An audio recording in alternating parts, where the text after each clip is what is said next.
of the digital world.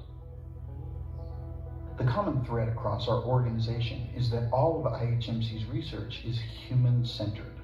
In other words, making sure that digital technology is designed and implemented in such a way that it helps the human being achieve results that would otherwise be impossible. IHMC is a not-for-profit computer research institution with multiple facilities across Florida, each housing some of the top scientists and engineers in their respective fields. This multidisciplinary think tank allows for researchers from different domains to successfully collaborate without the normal red tape that accompanies most academic research. IHMC's first steps were taken in Pensacola, Florida, at the University of West Florida campus in the early 1990s. The early years of IHMC's work pioneered and laid the foundation for how humans interface with computer systems today.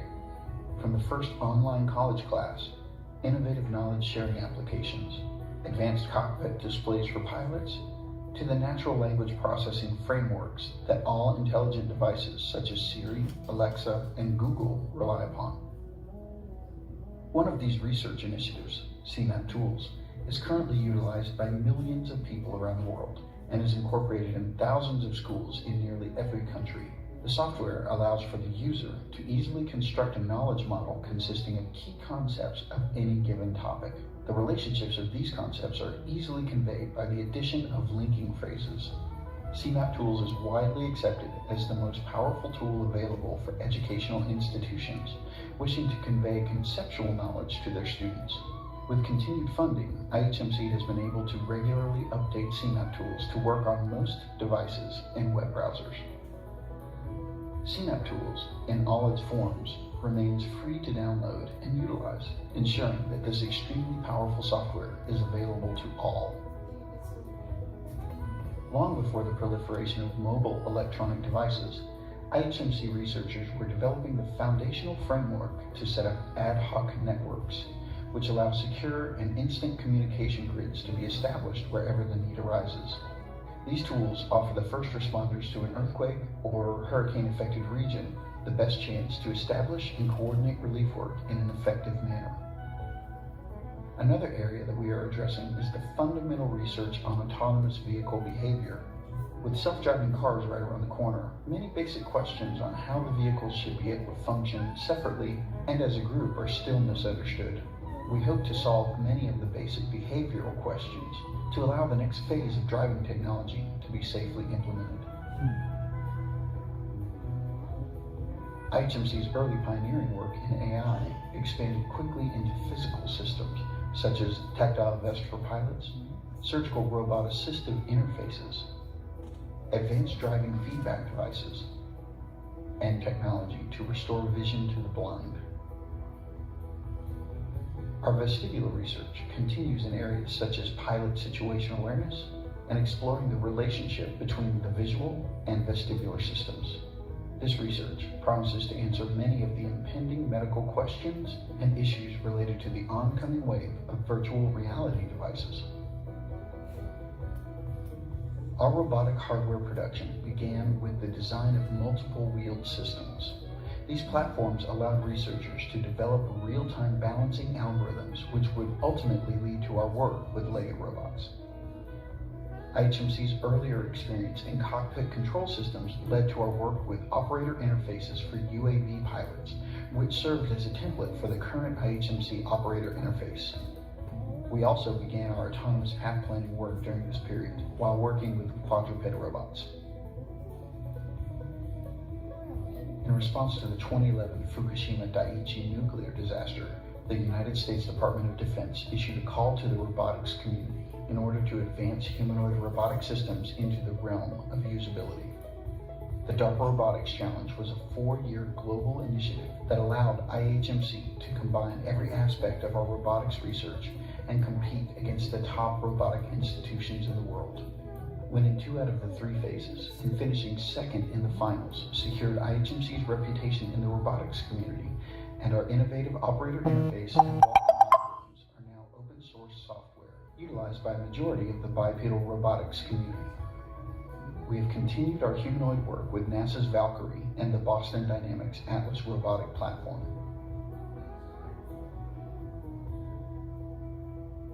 IHMC's work over the last decade in assistive technology has led to the development of a series of passive and active robotic exoskeletons to provide mobility to those who have lost lower body functionality. Our passive devices utilize a series of linkages and springs that store and release energy at specific times in the leg swing, and were designed specifically for multiple rehabilitation scenarios. Our powered exoskeletons deliver lower body functionality to those suffering from paraplegia and have undergone extensive redesigns for each iteration. Our first exoskeleton was powered at the hips and knees and served as an important testbed for multiple user interface approaches.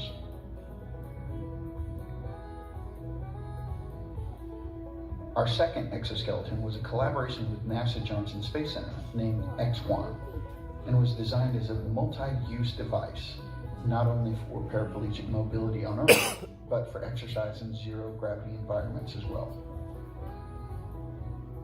Our third exoskeleton, named MENA V2, was powered at the hips, knees, and ankles, and was controlled by an onboard computer and crutch interface. This device allowed us to compete in the first annual Cyber Olympics held in Zurich, Switzerland. Future iterations of our paraplegic exoskeleton will focus on enabling real-world functionality by increasing the speed of the device and incorporating balance algorithms developed during our work with humanoid robots. Our X1 exoskeleton work with NASA was the first in a series of devices designed to increase human performance in able-bodied individuals as the end goal. The Grasshopper was a result of our second collaboration with Johnson Space Center and served as a demonstration platform for the feasibility of designing a powered exercise device to use in zero-gravity situations, such as the International Space Station. Our latest device is not limited to a single exercise and is easily configured to multiple exercises. Even though we designed these devices for astronauts in deep space, we believe that our programmable exercise devices, due to their ability to collect real-time data and provide precise weight loads at all times, could revolutionize rehabilitation procedures, programs, and ultimately increase the effectiveness of personalized treatment worldwide. IHMC's researchers are also leveraging our knowledge and expertise base while focusing on all aspects of human enhancement, from ketone esters, blood flow restriction training, to extreme environment performance. This research initiative is rapidly progressing, and we expect some exciting discoveries on this front. Understanding the Earth and the impact of our civilization on the planet is the goal for every environmental scientist. IHMC is currently working to develop unmanned tools that can be deployed to collect and gather real-time data over long periods without the need for scientist intervention. These tools show incredible promise in aiding our ability to preserve as much of the natural world as possible while coexisting as a thriving population. As the world's cyber infrastructure grows at an unprecedented rate, so too do our security demands. Protecting vital systems from cyber criminals is a massive undertaking for any cyber analyst. IHMC is developing tools to allow cyber analysts to visually monitor data in an unprecedented way. This research is enabling network analysts to visually scan incoming network traffic to determine if there is a cyber attack underway, and empowering Food and Drug Administration inspectors to look for patterns and identify criminals tampering with or hiding incoming food shipments.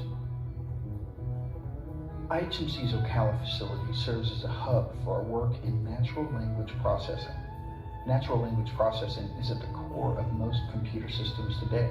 By empowering the user to speak to the computer, we can seamlessly integrate intelligent systems to aid a number of tasks.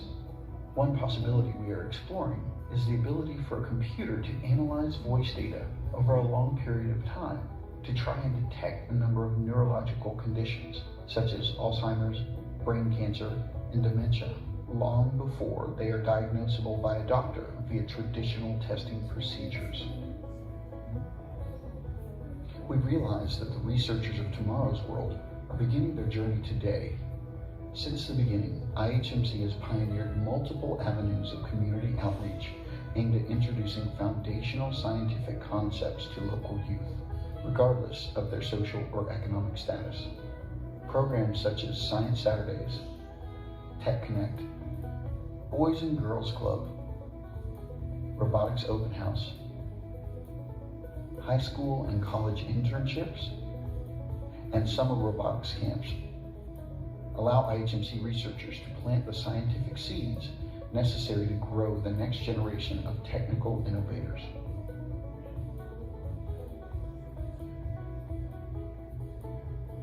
For nearly 3 decades, IHMC has focused on solving problems that lay beyond the horizon. By keeping the human at the center of all of our research initiatives, IHMC's researchers devote their lives to optimizing all areas of technology to ensure that the human is not forgotten. From restoring vision to the blind, mobility to those who have lost it, or empowering users to achieve things not thought possible in our lifetimes, the researchers at the Florida Institute for Human and Machine Cognition are fully exploring the boundaries of where technology and humanity meet. This is kind of your next stop, and then once you're finished here, you'll go out this back door here. I'll direct you. So you guys can hang out here, look at the stuff around here if you want, and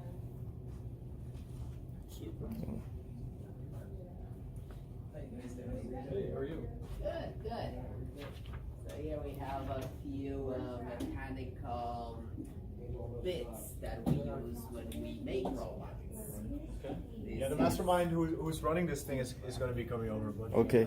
So this is So we'll give you the demo. prototype Okay. of a robot made in plastic.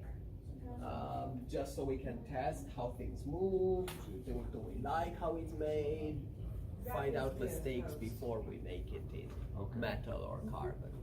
And then that's a previous version of the robot with like a full entire human style body, and this is like a newer version of our hip and our leg, and you have a lot of ranges of motion if you want to come and play with it. And then how do we get these things to move like we do? We have a bunch of different ideas in terms of like really simple mechanisms, things like it moves up and down, or same thing, or side to side. You can come and play with these as you're just walking through, and they're really fun. So some of them are a little more complex as well. And iterating on these, we have an actual carbon mock-up leg. Actually, Victor laid this up, and then we have a 3D printed knee part, like your kneecap, one in carbon fiber and whatever metal. So, and these are this is the actuator that actually goes, and it's going to move all these. We're going to have 3 on the top, 2 on the bottom. And the same with this. These are all just physical, interactable prototypes that we use and other people use. Just with this one specifically, like be careful, don't hit your fingers.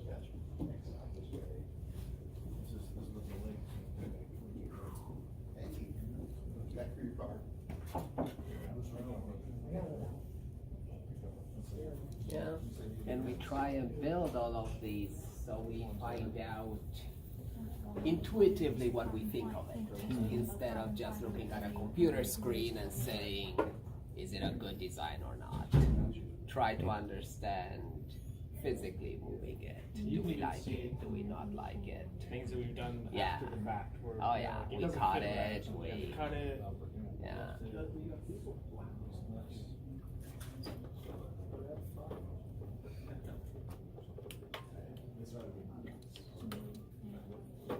Anyway, backside we had a cut, like the knee, maybe you didn't like it, some 3D printed. So all the plastics 3D. Yeah, I mean it's just an easier way to do it. To make this out of, it took me like 3 days to make it out of carbon. It's the other easiest way, and then if you were, I don't think you can machine this, to be honest, without paying a ton of money. Yeah. And this is the very early version of that.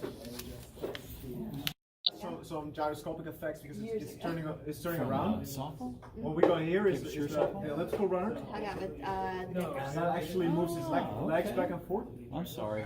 See the gray? Chris will be giving you a demo of how it runs. You can see it over here. You guys get to see it in real life. This little robot doesn't have any sensors on board. It's just one motor that drives the mechanism. Everything else is mechanical design, the way the wings work, to make it run without falling over. So Chris only has a throttle, and he'll run the treadmill. It goes up to about 10 miles an hour. Is the max speed of this treadmill. Yep, so it's all off the shelf radio controlled parts, which are not cooperating very well. We'll try running it anyway. But yeah, you sort of see the... Come on.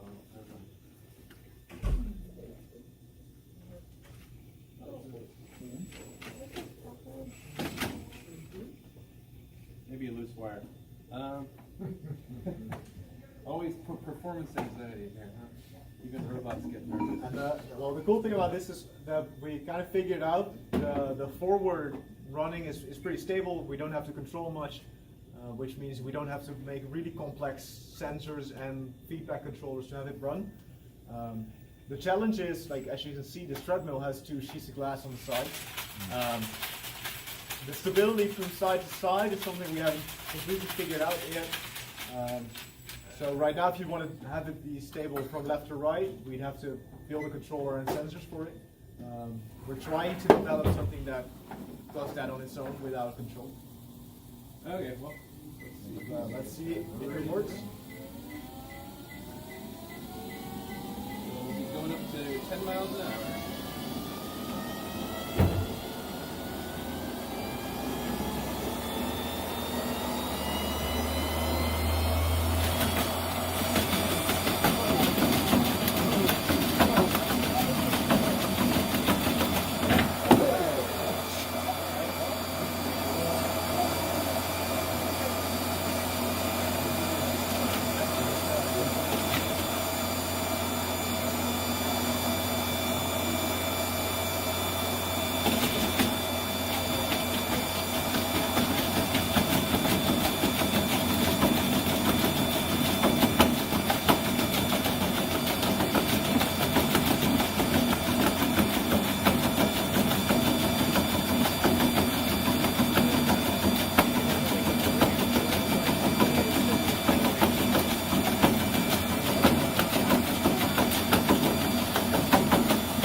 What's the benefit of a bipedal instead of a quad pedal?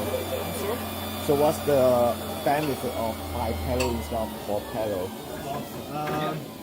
Let him take a rest. In general, being able to stand on 2 legs instead of 4 means you'll be able to go through narrower openings. So, for example, like a humanoid robot, like as a human, you're able to go through a really narrow thing. More flexible. It's more flexible. It's more versatile. Okay. And each system has their own strength. Yeah. Like a quadrupedal robot is more stable, which also more It's suitable bigger. for carrying big loads over rough terrain, for example. Whereas this might be really useful for speed. If you combine what we learn from these kind of systems with a robot like a humanoid, we might be able to make like a fast-running humanoid. Maybe. Which would be a Okay. very We developed initially for NASA for astronauts to exercise either in space or on Mars or the moon. It does exercise providing resistance with motors. You can see here there's one of the actuators that's moving the weight, but in the same way that it would, if it were powered on, it would take resistance to move it. So you basically pushing against it and exercising. And we think on Earth that you can provide a smarter exercise system by eliminating the weights and using motors. Cool. So, yeah, there's a drone. Fetch me a cold one. What? Fetch me a cold one. I can't do much more than just Yeah, spy on you. yeah. Cool beans. Anything else you want to add? That's it. Okay. Yeah. And this is the hopper. Yeah, so that's what we named our exercise device when we first started out. It's gotten a few different names over the years, but we still call it, originally the whole program is called Hopper. Awesome. Thank you. Yeah.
Pensacola. Take it. So yeah, that's the. And then you got.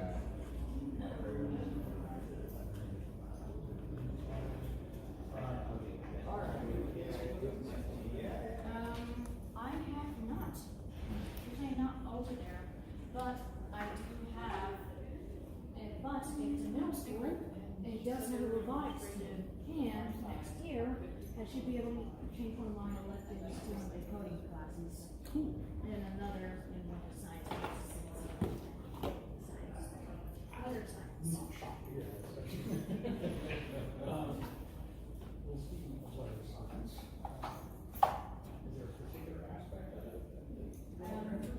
It's basically constantly unknown, like, could something protect us from any certain disaster, such as hurricanes?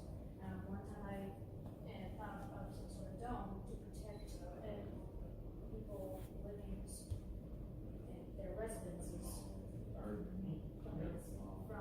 disasters like hurricanes. And I already thought of putting like squares of glass that can use the exact same technique to allow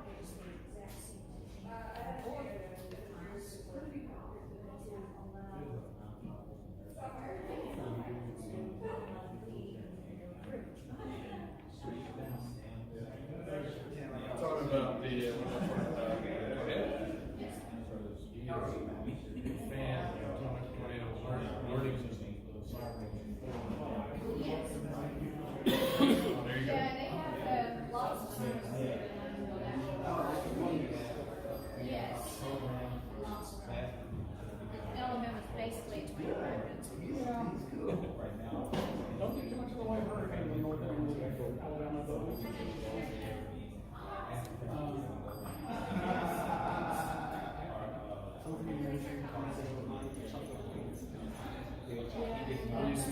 I can see them, but this is what they would be seeing. So even though the sphere is turning, it looks like the sphere is kind of going one way and then going the other way, and going one way and then the other way. And that's because I'm speeding up and slowing down how fast they're turning at the same time. And so while they're inside, they can get very disoriented. And we can make them, under controlled conditions, disoriented, all with the point of being sick. We don't normally want to do that. But what we can do is use that as a way to try to find out why some people get car sick or seasick or motion sick. Air sick is really one of the big ones that we're interested in for pilots, because there's a lot of pilots that come through that choose military aviation as a career, so they probably don't get seasick or car sick. You know, you wouldn't say, I want to fly jets if I get sick every time I go to grandma's house, right? But they get in the aircraft and they get air sick. And so there's something Actually, different. I work over the Navy hospital, Yeah, so. yeah. So you probably are familiar. Aviation people, you know. Yeah, and I know down in the old ER base, there's a bunch of old testing equipment that used to be over at the Naval Air Force Medical Research Lab, and that's where I used to work a long time ago. But this is actually a Defense Department project that was that built this. But the goal here is to be able to generate, in control conditions, things that cause air sickness or other kinds of motion sickness, and then once we figure out what is causing it for a particular individual, look at ways that we can mitigate it. And one of the ways to mitigate it is just desensitization. So if you've ever been out on a cruise, and you might get a little bit queasy, first day or so you're on the cruise, but by the end of the cruise you're fine, because you've accommodated and you've adapted to the moving boat and the fact that not everything's I exactly always the way. actually find it like when you get off. Yeah, then you have to Then you got reverse. your Yeah, sea yeah, legs. yeah. So you got your wobbly getting back out to the car, and that's because again you have to readapt. Uh-huh. So, but if you were to just be wheeled out to your car in a wheelchair, and then drove home, and then you got out, you would not have been recovered because you would have not had any stimulus yet to get you recovered. So the goal here is that So your brain has to be calibrated. exactly, yeah, and it has to see what happens when I do this. When I take a step, oh, the world doesn't shake. All right, so I don't have to compensate for it, and then you go back to that other set of reflexes. And so our goal here would be to be able to desensitize somebody who may be potentially suffering from air sickness, but do it in a very precision fashion, as opposed to just giving them, here's what we do now in the Navy, is give them a list of 20 exercises to do where they move their head and do this and all kinds of other stuff. Probably, 3/4 or 80% of that has no effect on them. But the ones that do make them sick. So they tend to not do those ones. You know, and I said, well, I'm doing 80% of what I was assigned, and I'm not getting better. Aversion therapy. Exactly, right. So, but when you're in here, we can actually generate that stimulus, and we can give it to you at the right profile and the right number of cycles. And our goal is to not So just. then do you communicate with the person? Yeah. So we got headsets. We talk to them over the headset, and they can hear fine. And actually, it's just fiberglass. So if the headsets go out, we can just talk to them straight through it. It's just you got to talk loud. And interestingly enough, that sphere is it concentrates the audio in the middle, so they can hear us fine just talking. We can't hear them very well, so they have to speak up if we want to hear them. But it actually amplifies outside sounds at a point where their head is. So are you taking like biometric? Yeah. readings? So we do things like this is our EEG headset that we use in there, and so this actually just goes on their head, and we can pick up brainwave changes, and then we can also use like scissors over here? Yeah. That's actually a recording from this headset, and so then we look for changes in the brain waves. We have eye tracking as well. We got heart rate variability that we look at, and so all those together, we can kind of get an estimate as to how much they're fighting to not throw up, essentially, and that way we can hopefully identify when they're getting better, because we. So somebody like me who likes roller coasters would probably do really well in that. Well, that's what's interesting. We may find something that is triggering on you, because same thing with the aircraft pilots is that if they got sick on roller coasters, I don't think they would say I want to fly jets for the Navy, and so there's something different about the experience in flight that is a combination of self-motion, the aircraft maneuvering, and then the visual cues that you get from the clouds and the terrain and things like that. And so that's really what this device is able to do. Other kind of simulator. So this is a different simulator that we use just for other applications, dedicated flight simulator. And so we look at, in this particular experiment, trying to generate different levels of workload and stress for the fatigue, boredom, that sort of thing. So really long flights simulated, giving them a lot of tasks to do at certain times and no tasks to do at other times. And then looking at, again, the same sort of physiologic measures to try to identify when somebody may be having changes in their brainwave patterns or other physiologic responses that correlate with performance drop-offs. And then hopefully we can use that as a way to give them a gauge, something more like, their engine or fuel consumption gauge. Anybody who plays, video games, if it's, you got your armor and your health and all that. We don't give those to the pilots. You got all that information about the aircraft. You don't have any of that about themselves, and so they can make choices better about what they might be able to do maneuver-wise if they knew what their reserve was, and that's really one of the things that we're looking to try to get out of this experiment. It's interesting. Well, thanks for coming in. Sure. Thank you.